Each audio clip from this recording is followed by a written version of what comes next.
Hello, and welcome to Stories from the View, a podcast from the Pleasant View Senior Center in East Longmeadow, Massachusetts. On this podcast, we invite East Longmeadow residents to tell us stories about their lives and events. And today's guest is Tom Christensen. He's the town manager for East Longmeadow. Here is your host, Mary Jenowyn Kaplan. Thank you, Eric, and good morning, Tom. Good morning. Welcome back to the podcast studio. The world famous. The world famous podcast studio. So you've been at our microphone a couple of times, but never for our traditional podcast. And I will say, with great respect, you're a townie. I am. So tell us, do you want to start in the beginning? Oh, in the beginning. Early roots? In the beginning. You were a young boy? A young lad, yes. Thank you. Appreciate it. Thank you for having me. This is very exciting. I've listened to a lot of the podcasts, and you guys do an excellent program. And yeah, I was kind of not really joking when I said world famous. It's at least town famous. So yeah, no, I moved here in 1980. I had no say. I was less than a year old. To Meadow Road, 111 Meadow Road, where we grew up. And I have 4 younger brothers. Oh, my. Yeah, the house got crowded quick. But that neighborhood, I still have dozens of lifelong friends that we met. I don't know if everybody knows how, unless you're in there, how big that neighborhood is. All those streets are so long, Meadow, Colony, Ridge, East Circle, North Circle. Right. So anyway, great childhood, riding bikes and going back it wasn't the Mary Swords conservation area yet, but hanging back there where the quarry was, and just growing up playing sports, and just a wonderful, wonderful town. Hasn't changed really.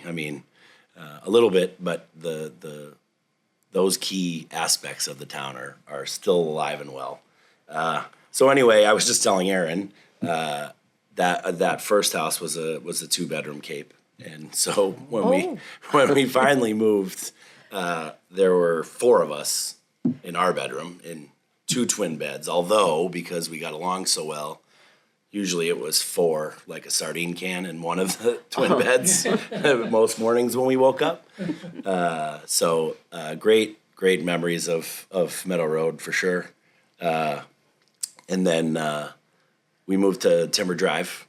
My parents built the house on Timber Drive back when it was still a dirt road. Didn't get back there yet. And then that's when the 5th, our favorite brother, came. I think all of my brothers would agree. He's the best. And he's actually getting married this year, last one. So we're all excited. Yeah. Yep. Anywho, we were there for a bit. Then I went away to college and sort of never came back, kind of thing. How far'd you go? I went to Clarkson University in upstate New York, Potsdam. Pretty far, yeah. Yeah, pretty far. A long ride on the bus. That was part of the deal.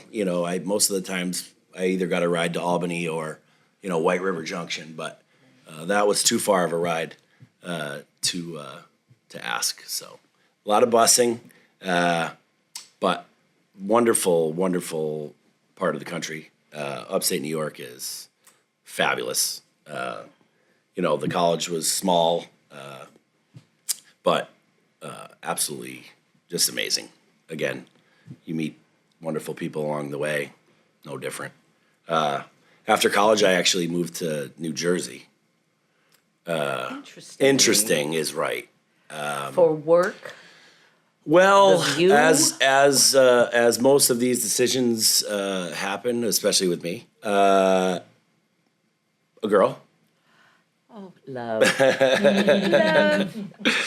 And so my girlfriend in college at the time got a job in Paterson, New Jersey, so I moved down there And I was in Hackensack, New Jersey for almost 6 years.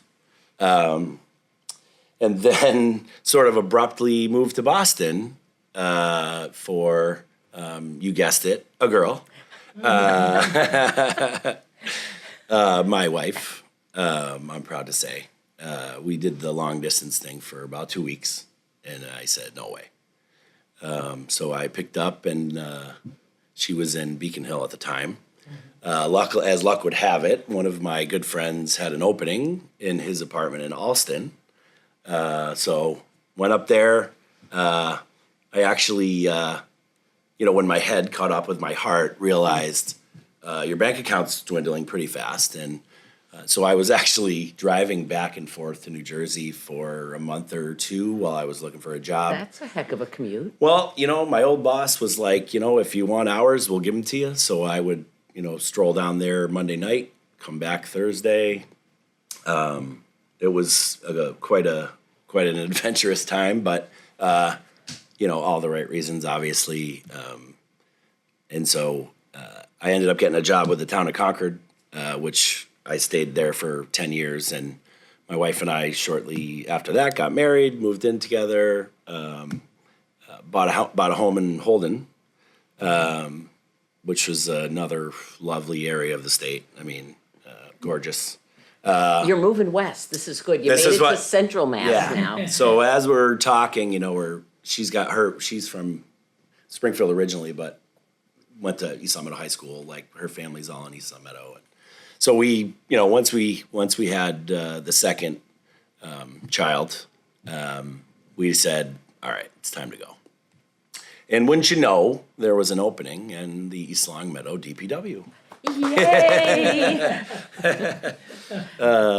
And so, sort of as quickly as we made all of the other decisions we've made together in our life, we decided that day, I got the job, we sold the house, lived with the in-laws for a few months, and then we're lucky enough to find a home on Sanford Street. And we're just very excited. I'm just absolutely thrilled to be back, especially in the position I'm in now. But personally, we're back with the family. My son, Owen, is 9. My daughter, Morgan, is 6, will be 7 in a month or so. I have, like I said, 4 brothers. They're all local, married. We got 2 nephews, 2 nieces, probably still counting, I would imagine. My mom's here in East Long Meadow. My mother-in-law's here in East Long Meadow. So we're sort of surrounded by what we wanted to be surrounded by, which is, family and, a place to call home, which for me was a sort of a dream come true to come back to the place that I first called home. So would you say your kids are getting the same idyllic childhood that you had in our town? Absolutely. Isn't that something? Yeah, it's just, it's funny. You drive to Meadowbrook for the first time, and I'm like, oh, here's Meadowbrook, right? I remember this. Of course, then it was K through 6 when I was there. But then they switched Birchland to 5 through 8. So I went to Birchland for 5th, 6th, 7th, and 8th, which didn't really happen that much. The old Birchland. The old Birchland, that's correct. The front Birchland. Yeah. But it's the same. It really is the same town in that regard. It's just full of wonderful people, right? That are upstanding, and it's nice to, everybody. It's just nice to just walk around and shake hands and give hugs, and it's just a really comforting place to be. And that's what a community is, right? You want everyone to feel like they're home, no matter where they go. Mm-hmm. So yes, they are certainly. They're happy kids. They're glad to be where they're at too. Good news. Yeah. Yay. So, what else is going on in your life, Tom? What else is happening? Nothing much. Days aren't busy or anything. Right now we're just excited. Like the town is headed in I think, an amazing direction. The excitement of the new high school. So, at this moment, has a shovel hit the ground because school's ended, right? Yep. And it was supposed to start the day after. Yes. So, what's happened? We So want the inside scoop. So I haven't been over at campus yet, but they did start their enabling work, which is sort of kind of getting everything in place, some survey work. The permitting process sort of prohibits major work until the appeal process, which I think is July 1st, and then after Not that they far. can yeah. But in the interim, they can sort of set up their soil erosion control, get some mobilization things done, and they're cooking over there, and they're not going to stop for quite a while. Well, I'm glad you still remember all your DPW words. That was good. Thank you. Yeah, no, it's hard. Mobilization work. Yeah, soil erosion. Yeah, there you go. That's a big one. Yeah. So, That is a again, big thing. it's a big thing. We keep trying to, let everybody know that it's just going to be impactful for a little while. And sort of let's keep our eye on the prize and what it's going to look like at the end, right? I mean, we're going to have to deal with some things, especially on campus, right? Sports and there's probably going to be some struggle, during school and construction going on and drop off and pick up and parade, fireworks. I mean, like we're just going to be kind of altered from the norm for a little while, as with any construction project certainly of this magnitude.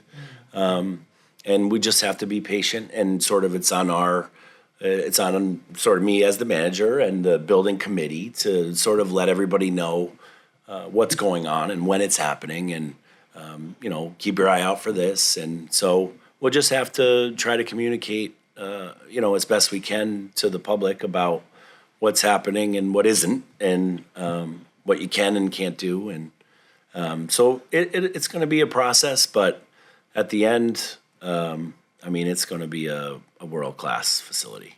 It's really And exciting. will there be robocalls, or how are you going to notify the 16,000 friends and neighbors? Right. Well, I think happening? I think the likelihood that we'll have to reach out on that scale very often is not a lot. There'll be construction signs, but most of it's sort of contained to the site, right? So other than the truck traffic when it's on Maple Street, then they take a left into the site. That's about the end of it. And the contractor has done a very nice job of sort of isolating themselves. So the campus is safe for whatever's open. So there's not going to be too much impact, other than there's just going to be construction going on at the high school for a number of years, right? So And the Rotary concerts and that stuff will happen as usual this summer. This summer, anyway, so right. don't get all nervous. We're right. fine. No, I think this summer that's good. The parade should be fine. It's when they start getting into the construction phases where the parking lot's going to go away, and we'll get creative. We'll figure it out, right? I mean, there's always a solution, and we'll find it, right? Great. Yeah. So that is one very exciting thing Yep. happening in the town. Yep. What's another very exciting thing? I guess the whole Centertown district thing has sort of caused a lot of conversation, which we intended. Be careful what you wish for. Well, no, yeah. I mean, I'm sort of the mindset that we internally identified a problem, and we want to try to come up with a solution. But it's impactful on the community. And so why wouldn't we ask the community for their input? I've been saying all along, I don't want to do anything that nobody wants. That doesn't make any sense.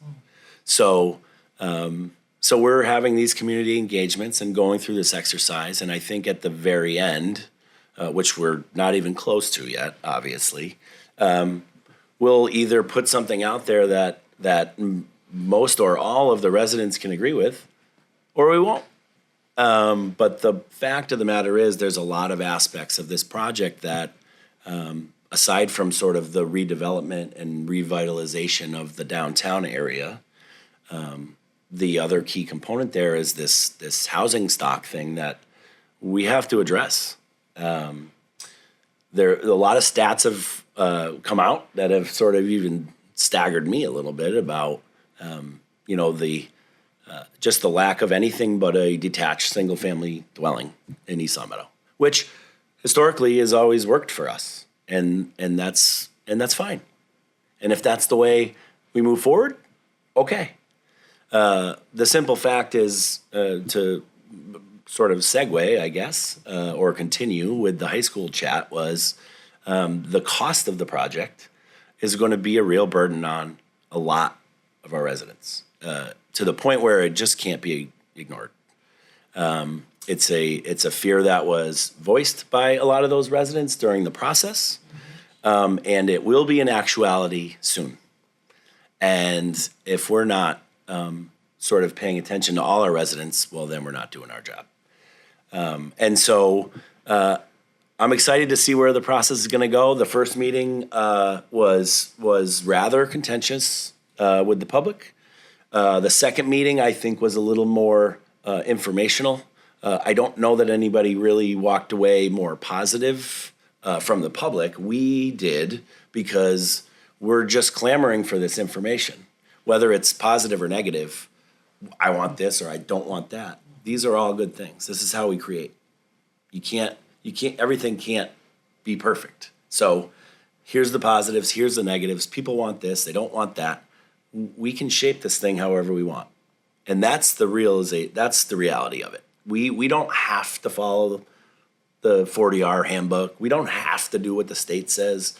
We don't have to do anything. We got to do what's right for East Long Meadow. And that's why the process has been so. I was astounded and very happy about how many people showed up to the second community engagement, and even the guys from PVPC were like floored. They were, oh my God, there's almost 100 people here, which is great. Again, this is what we wanted. This is why they set these. It's a long process, a year-long process.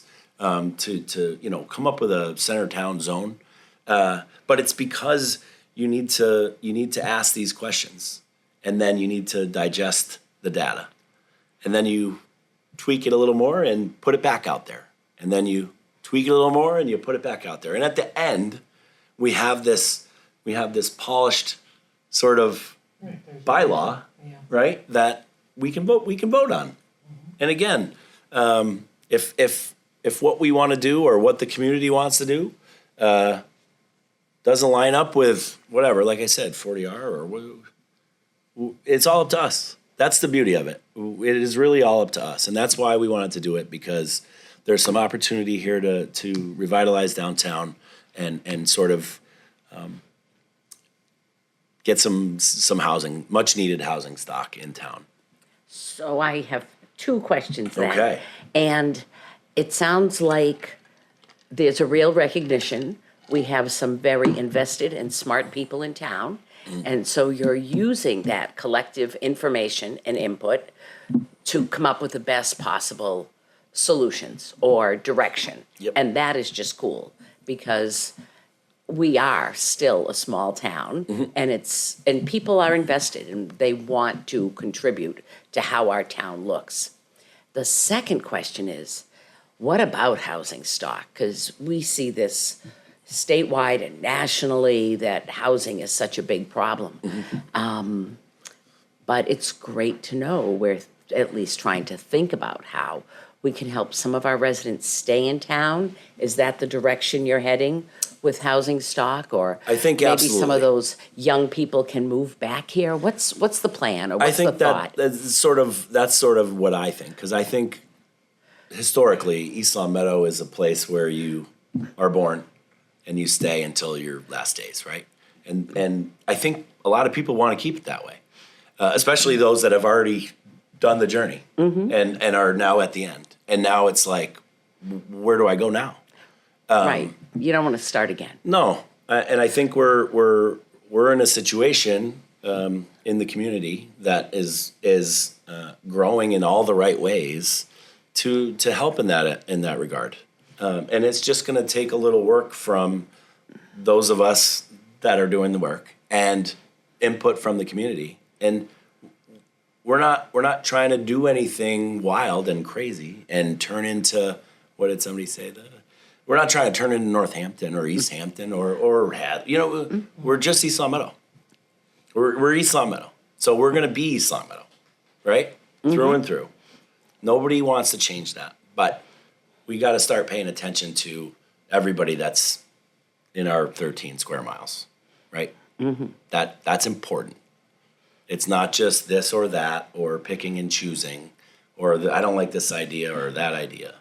And it's really not, all of it is not up to us.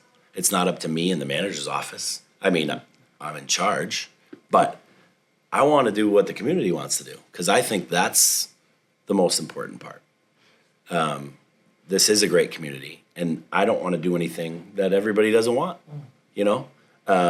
So, like I said, we're in an exciting position here where this town is like I said, sort of growing in all the right ways. There are so many opportunities. We are a desirable community, right? I mean, people want to come here. So we have to pay attention to who's here now and think about who's coming and 5 years down the road, 10 years down the road, 20 years down the road.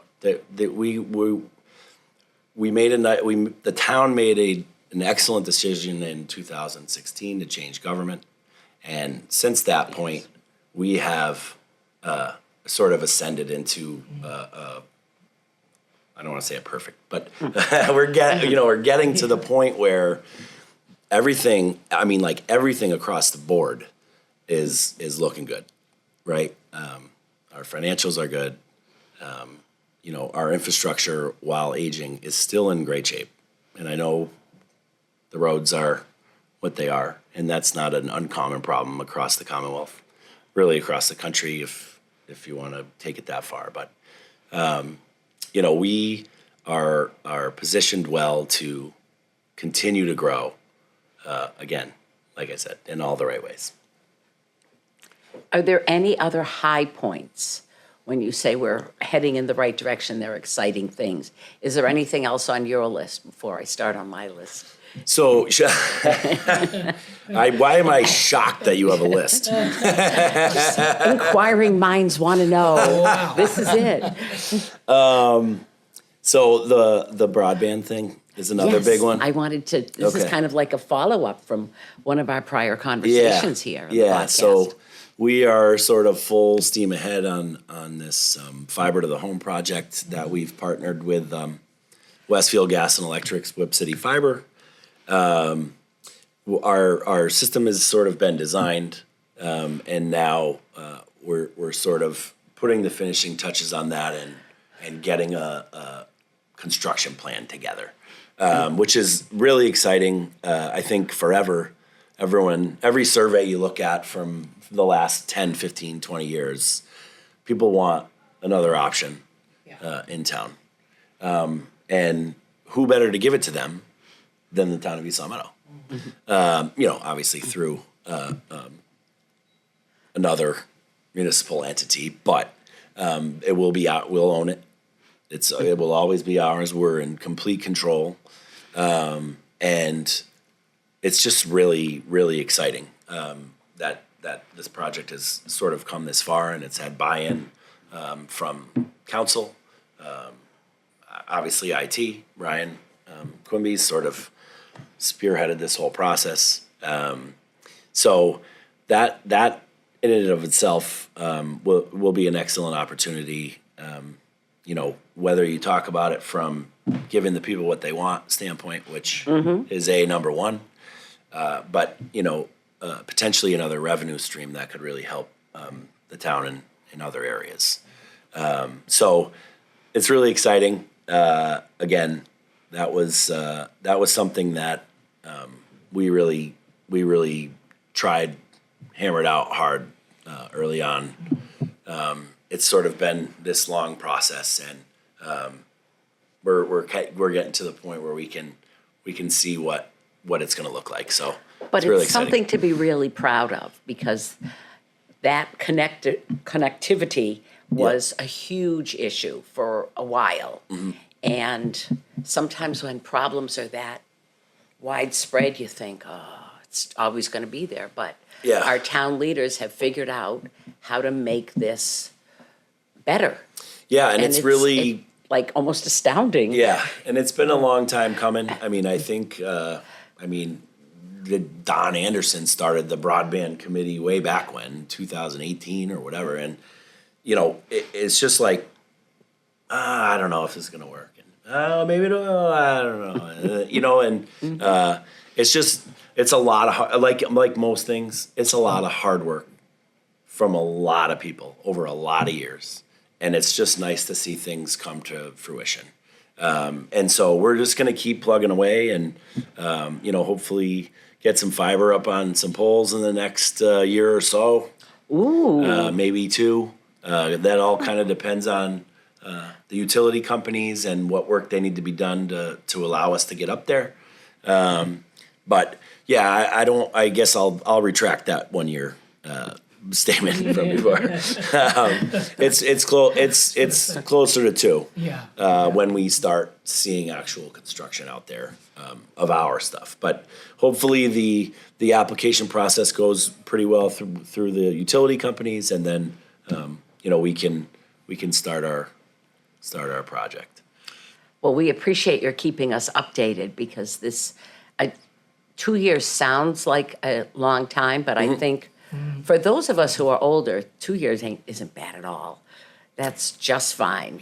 We're getting there. I'm coming up on 1 year as manager, and Does it feel like a long year? no, it feels like it was like 3 weeks ago. Oh, Yeah. Well, in some aspects, some it's been 10 years, right? That's how it goes. 1 year. Yeah. Got a lot done. Yeah, we did. It was, again, I keep saying, we have a fabulous staff in East Long Meadow. I'm supremely fortunate because, beside the fact that they sort of make me look good, it's just a great team atmosphere, like almost family. It's just everybody gets along, everybody's collaborative, and that kind of sort of group attitude gets a lot of stuff done. It just does. And we're just getting together, right? Right. I mean, exactly. So again, if I sound too excited, it's because I am. And I sort of want to convey that to the community, that there are a lot of wonderful people doing a lot of wonderful things on your behalf. And again, it's probably my fault for not talking about it enough, or there's so much that goes on that, in my little 6-minute town manager's report, every meeting or whatever, every town council meeting, that I just you can't convey it all, right? And that's something that we're going to try to work on. Is again, I think you brought it up before about the robocalls and whatever, and we've met with a PR firm. Like, how do we? I just want to tell everybody, right? Because an uninformed public thinks the worst, right? What the heck's this guy doing, right? What are they doing now? So we're trying to figure out how to get all this information to everybody and be as transparent as possible, because, again, everyone's doing everything they're supposed to be doing the right way, on time, on budget. And it's just exciting. It's the opposite of what a lot of people think of government. You know what I mean? So it's really exciting. I'm supremely humble and proud to be part of the team, let alone, sort of leading the team, but again, I'm excited about the town of East Long Meadow as a resident. I'm excited as the town manager. It's just we're heading in a great direction, and again, I think a testament to changing government and sort of everybody getting back on the same page and achieving or striving towards similar goals. It's everything's great. So we've got the big stuff right now. There's also been a plethora of quality of life issues that are smaller, but if it's your quality of life, then it's not that small. Right. And I say it with great respect. There's the whole chicken question. And then, we were talking at a coffee with the town manager here at the Pleasant View Center about tag sales and estate sales. And so it's not like you can spend your whole day visioning and, working on the long-range plan stuff. How do these other things impact? And what sort of message do you have for our folks about the struggles they may be having or their frustrations that you're still paying attention to? Yes. Well, I guess I'll say the same thing I used to say in DPW, and that's thank you for your call. It's on the list. It's a long list, a very long list, and it is. And again, to your point, I know the pothole in front of your driveway is the most important thing, but 2 houses down, there's a catch basin falling in, so that's going to be ahead of you, and then the list changes because all these emergencies come up. And I find that to be the most difficult part of this job. And I would say probably every department head would probably say the same thing. You talk to the public, you identify the problem. Okay, we put a work order in, we'll get to it as soon as we can. And that's really all you can say. Because if you say, we'll get there tomorrow, it's not going to happen. Right? And 2 weeks may not happen. And that's unfortunate. But you have to sort of keep it honest and say, thank you. We'll look into it. We'll get to it when we can get to it. And there are just a lot of, if you think about how many people live in town and how many people call the DPW on a daily basis, that list, even though it's getting chopped off every single day, the list grows and grows and grows and grows and grows. And so it's really, and I said this I think I said or alluded to it in town council the other night. It's hard to find time for all this stuff, but you just got to keep picking away.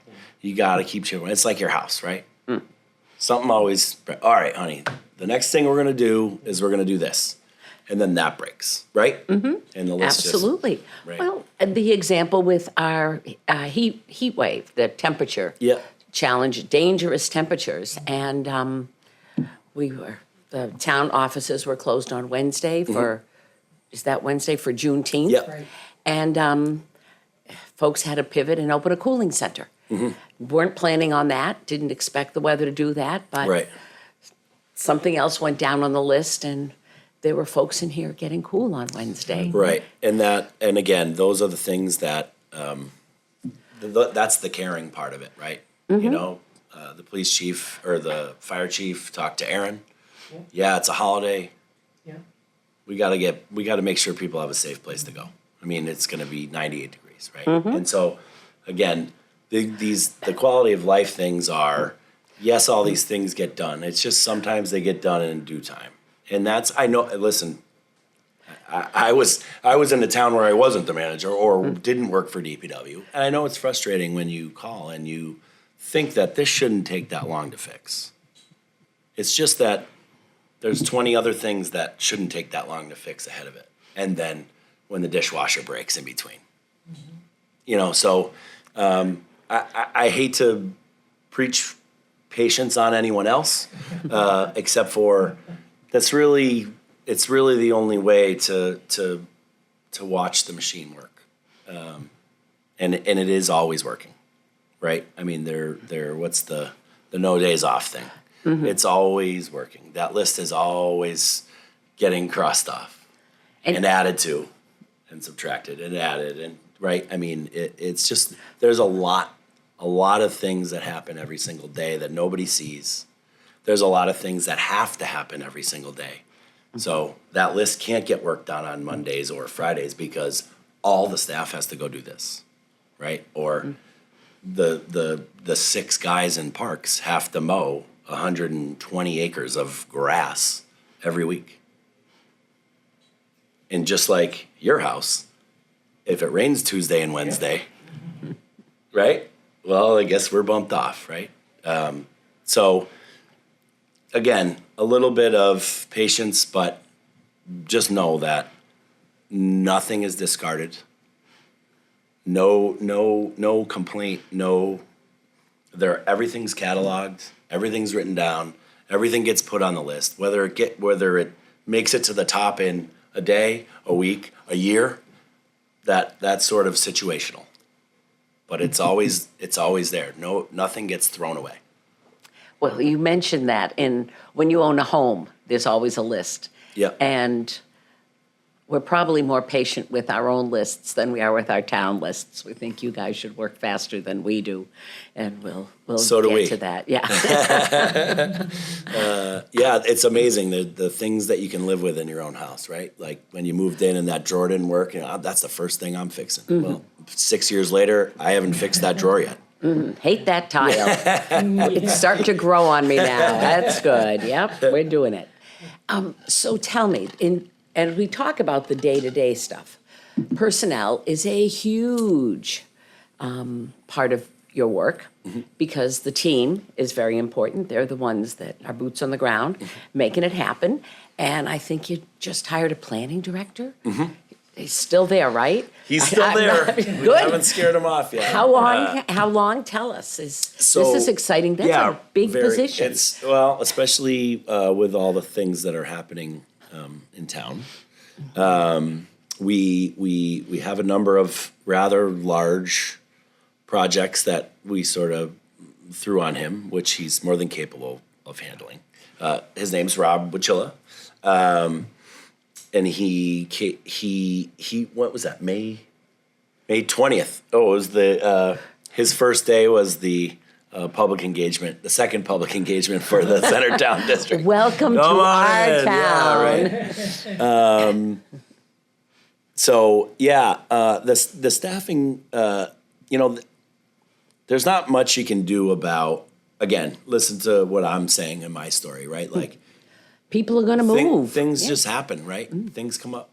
I never begrudge anybody. He said that to Bailey, he when Bailey Mitchell, our previous planning director, left, he's like, sorry. He's like, we want to get back close to family. I'm like, please do not apologize for that. I mean, we're human beings first, right? And then we go to work. But this part over here, family first, right? I mean, this is life. And so, but it's just the municipal, the public sector in particular is just, it's very sort of volatile. It's not, the changeover is, you used to get a job with the town and stay for 35 years and retire. And that's just not the case anymore. And it's because I think there's more of a life outside of work attitude, right? People want to move. They want to try new things. They want to, and thankfully, sort of our world that we live in, and that's allowed, right? Like, you go do your thing, right? You want to go somewhere else and do something else, go for it. Great. Hopefully we can replace you in a timely manner. But while you're here, you'll do what you got to do. And correct. That's fine. You stop coming, we'll stop paying you. It's okay. Yep. And so you deal with these things as they come up. And we had the saying in DPW when I was there was just when you got the boat full, then all of a sudden, escape pod here. And it's like, wow, man, I thought we were.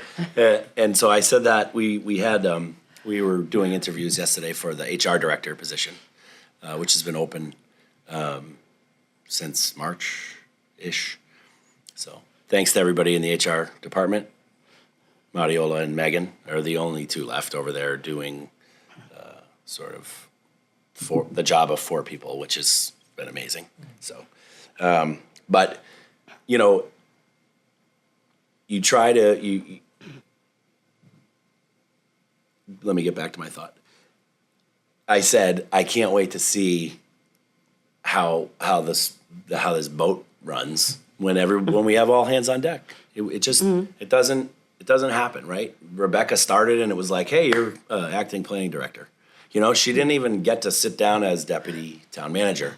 It was like, Bailey's leaving Friday. She started Monday. Bailey was leaving Friday. It's like, I need you to fill in planning. Like, right? And then HR opens up and it's like, well, I guess I'll take this one, right? I mean, there's nothing you can do. And this is the attitude of this team is everyone's willing to do it. And that is amazing. Absolutely. That's why I'm sort of proud to be where I'm at and proud to be part of this team, because there is nothing that anybody wouldn't do for everyone else. And if this needs to get done and it needs this person and this person and this person to help, the answer is always yes. And that is how you deal with these staffing problems. And that is not something that every organization has. And so I'm thankful that we have that type of organization. Staffing across the board nowadays is tough, and certainly in particular positions. For whatever reason, planning historically has always been a hard one to fill for East Long Meadow, which is why we were so happy to get Rob. I think when I started back in 2017, we had a fill-in from PVPC working part-time as our planning director in East Long Meadow. And it takes a long time to find the right candidate, the right fit. It's not just the college degree. No, I mean, hiring the wrong person is worse. Not having anyone is better than hiring the wrong person. You know what I mean? Especially in our group, because we know we can fill in the gaps. And if we got somebody there that's opening more gaps, then we got a problem. So again, we're fortunate currently to be getting to a point where we're pretty full staffed. But again, that'll change next week and in 2 months and a year from now. People retire, people move. It's just a fact of life. It's just another one of those things that you sort of have to deal with on a day-to-day and make sure you're, taking care of those people that take care of you. Absolutely. And this, I will ask you to talk just a little bit about the work of our town leadership is not serendipitous. There is a master plan, the resilient master plan. Very resilient. Resilient master plan. And is that something that we're kind of still following a bit? Because that wasn't that long ago, if I recall correctly. Correct. We are. And a lot of these, the Centertown District revitalization thing was in there. Yep. Affordable housing in there. The fiber or broadband in there. The communication thing was in there. Yep. So it is a nice playbook. Certainly for Rob to sort of get his hands on and start. So admittedly, because of the staffing issue, I don't think we've been, Bailey was sort of asking for updates, ongoing, done, so we kind of could keep sort of track of where we were in this plan. So that's something that Rob will undoubtedly pick up and start moving forward again, just to kind of, green communities was in there, which, there's a lot of boxes checked, and they happen organically because a lot of the ideas in the master plan are things that you're like, well, yeah, obviously we're going to do that. But that is a good playbook for us to sort of work off. Again, to be resilient.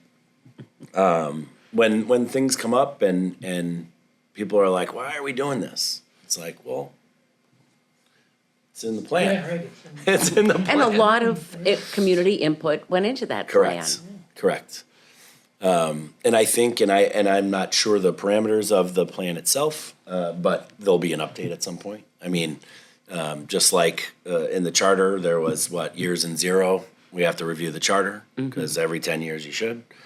And years in 5 are all the bylaws, which is next year. Oh boy.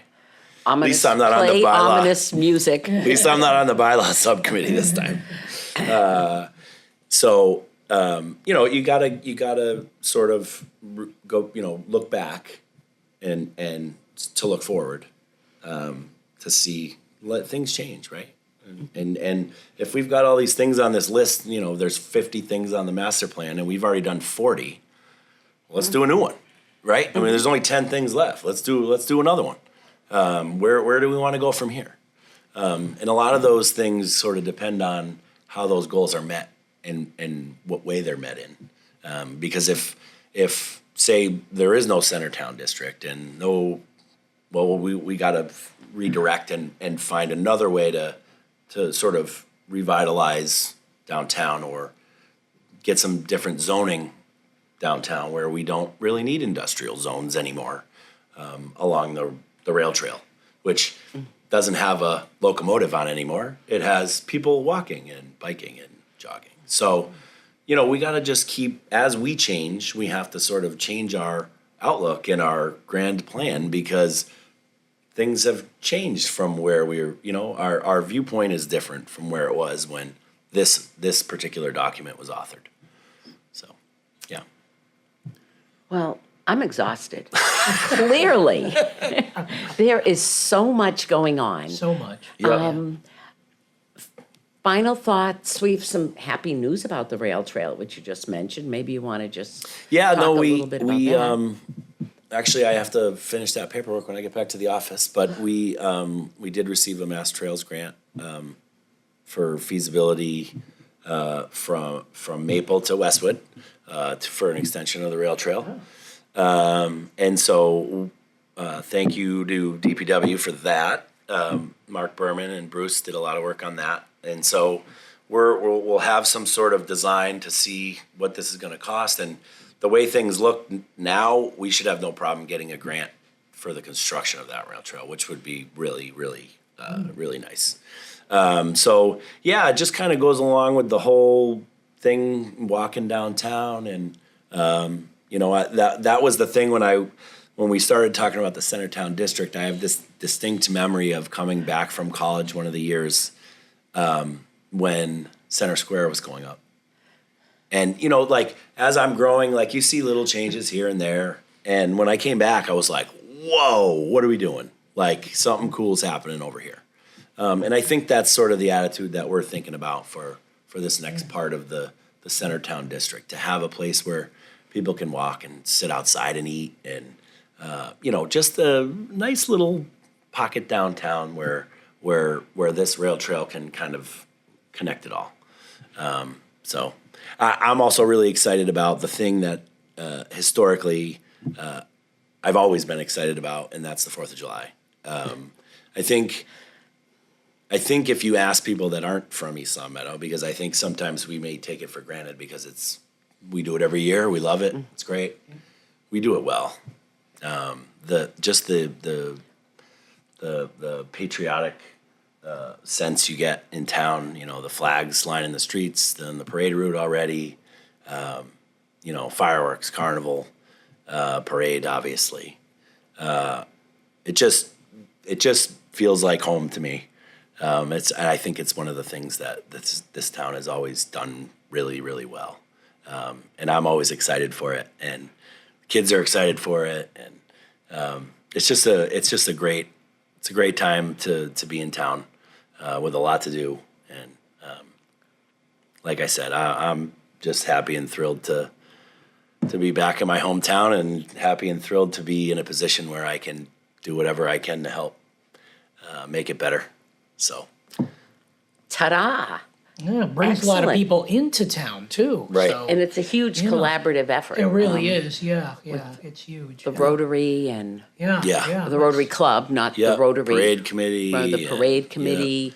Paul Federici is the Oh yeah, Yeah. that's Grand exciting. Marshal, Yeah. the poobah Yeah. of the That's parade exciting, this yeah. year. Yeah. You know, Yeah.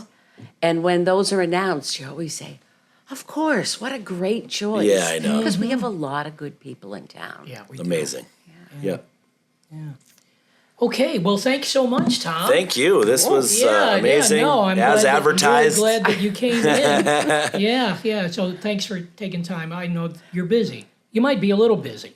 Little. So thanks a lot so much for coming in. Thank So- you for having me. All right, that wraps up another episode of Stories from the View. We'd like to thank our guest, Tom Christensen, Town Manager of East Longmeadow.